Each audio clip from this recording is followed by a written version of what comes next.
Welcome back to Let's Chunk. You all know the drill. 5 questions, 15 seconds each, short drops of pure marketing insights suitable for anyone's LLM strategy. For the record, this is a podcast video series name. It's not an endorsement for any sort of LLM strategy such as chunking, for or against it. You make your own decision. Anyway, blowing chunks with me today about brand and SEO is Miracle Inameti-Archibong. How are you? I'm fine, thank you. And you? Yeah, fine.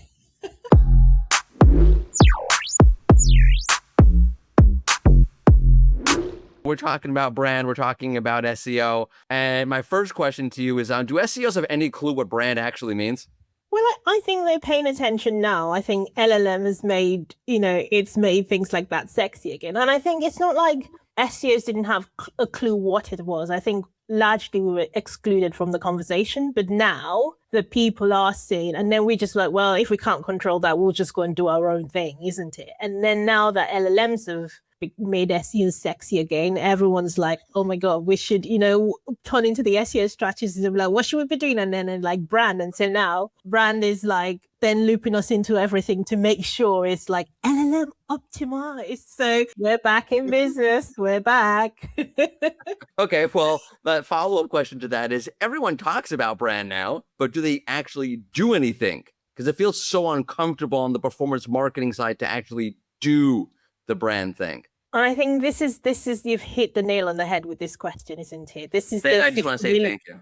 Yeah, this is the $50 million question, because everyone's now like, well, brand is our strategy. So what's the CPA? I'm like, brand is a long range strategy. It's not like, literally, it's not something you can just be like overnight and be. So that's just the challenge now, is getting the budget for brand. I mean, companies that have historically ring-fence budget for brands are literally zooming, isn't it? Because they already have those things ongoing. I think it's really interesting. I want to give an example of something I had at a conference recently, and oh my God, fact check this, but I think M&S, isn't it, when they got their new person that came in to revamp their clothing business, and she was like, my core metric here is to describe people, for people to describe us as stylish. And then like M&S used to be the place where I went and bought gifts for my aunts, my grandma, my mom, my mother-in-law. It was never a place I would, maybe I wanted a hard-wearing belt for my husband that would last him, till the day he died. Very stylish. But they were never, and that was like the North Star. It wasn't like, what's the CPA? The North Star was like that word. And in being able to achieve that word now, like, oh my God, I love like so many things from there. I'm on the waiting list because they just sell out. They're so stylish now. And it's like, it didn't take them a year. It took it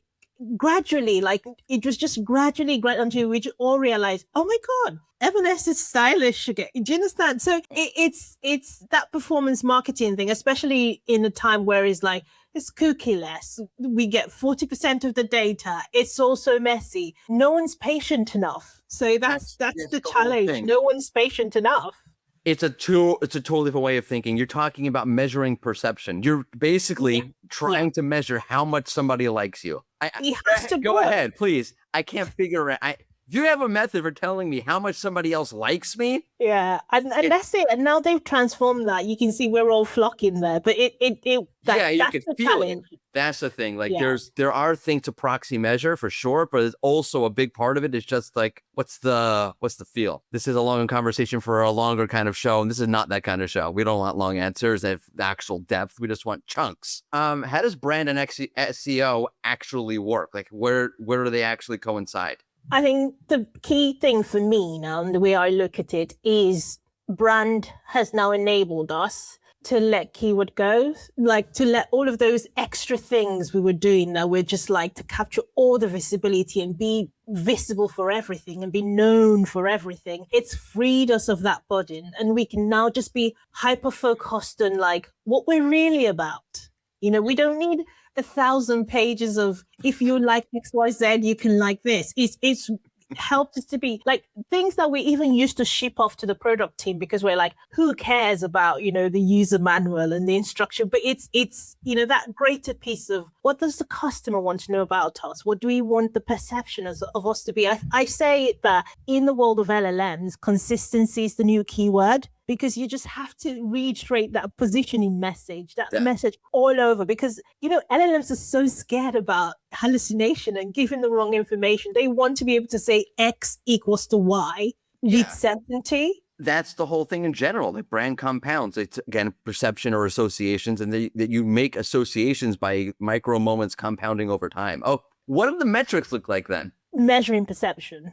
That you have to measure perception. You have to be like, if you run a campaign where over a couple of months, as we mentioned with the stylish, where the North Star is, we want people to see us as this. And then you then make sure that when they see you as that, you are fulfilling that promise to your customer. Because you see, the way people search in LLMs is not like, short dress. It's like short dress that lasts, that has a sequence, 4-star, the styling is good. So you need to make sure that perception then matches the outcome. And so it's starting from there. The perception, then turning that perception to the delivery, and then you can then measure the conversion. So all of those things need to line up together. I have a post coming out on this when this gets recorded, like 3 weeks ago.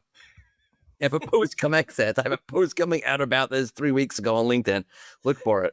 Talking about like the silo that we have to break is that you can't just measure it by performance. You also have to measure it in terms of the brand impact at the same time, and look at them both at the same time. Which leads to my next question. Does performance move closer to brand or even closer to brand? And what does that even look like? I think because of where we are, not even, and this is like wider socioeconomic factors. We know all's going on in the world.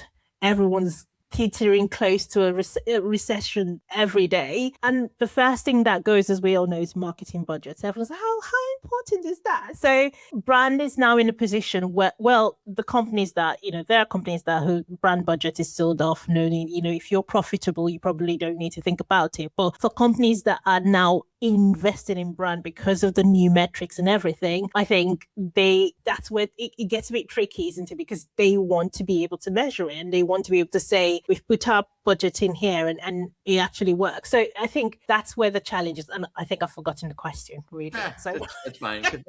Presenting the question is always a great time just to move on to the next question. Blame perimenopause. Well, I get it back. I think I've gotten the question back again. I think brand is now in the position where SEOs were, where we were like, we only care about visibility. That's our metric. And everyone's like, no, we're not giving you any money. All the money's getting to PPC. That's a whole brand is now, welcome brand, hello SEO, laughing at the back. They're now in our position where everyone's asking, what's the ROI? And it's like, it's brand awareness. And everyone's like, what?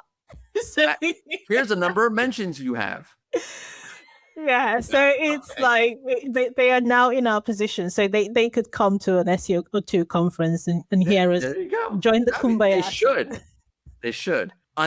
Bonus question. I'm asking everybody the same question. I'm recording everybody's responses and comparing them because that seems a little bit naughty and I like it. On a scale of 1 to 10, how important, 1 being least, 10 being most, how important is an LLMs.txt file? Ooh, I've just been reading loads about it recently because, I've just been reading loads because I'm doing an internal presentation. And I think it depends. Literally, I've put like 30 slides together. So my head is like, all the information's rushing. We just need a number. I would say it's depends, unfortunately, on the size of your site. I think we are in a position where LLM, like all of these is remember mobile first? Yeah. When we were at mobile first, you had to do specific things for mobile and all of that. And the goal of the search engines were to get to a point where it just blends together. I think at the beginning, all of these things are super important, especially if you have a massive site, a massive retail site where you have to, because data is expensive. I think the key thing to remember about LLMs is expensive. Data is so expensive. So if you can make it so easy for them, I think even markdowns are more important than robots. Oh, that's a spicy cake. TXT file. So you're giving LLMS, I can never get it outright, LLMS.txt files a 10 and markdown 11? Yes, okay. I would say. But again, we will get to a point where all of these things blend into, this is the normal way of I just want to let you know that Barry gave it a 2. So are you saying Barry was wrong? Well, good luck to Barry. I say with all of these things. How can you pick me against the guru. Good luck to Barry. But Google was saying that it didn't matter for a long time. And I think eventually we will get to a point where it doesn't matter. But if you want to be, at the forefront, because at the moment, LLMs it's a race to who can supply them with the most data. And if you're the person who makes it the easiest for them to access your site, get to the information, use less data to chunk and all of those kind of things, you win. But then I would say I will put Markdown up there. I should really start asking about Markdown. Yeah, that's the whole. We're over 10 minutes now. That won't be controversial at all. Well, with that, thanks for spewing hot chunks with me today. That's all we have for you today. Don't forget to follow Miracle on X. LinkedIn. I think that's the only place I lurk now. LinkedIn. It's the only place left, really. Don't forget to look for a new episode of Let's Chunk next week on the SE Ranking LinkedIn and other social channels, and on the YouTube channel where you can like and subscribe and check out the playlist and look at past episodes with Crystal Carter, with Garrett Sussman, with Aleda Solis. So like and subscribe there. Goodbye for now, until we chunk again.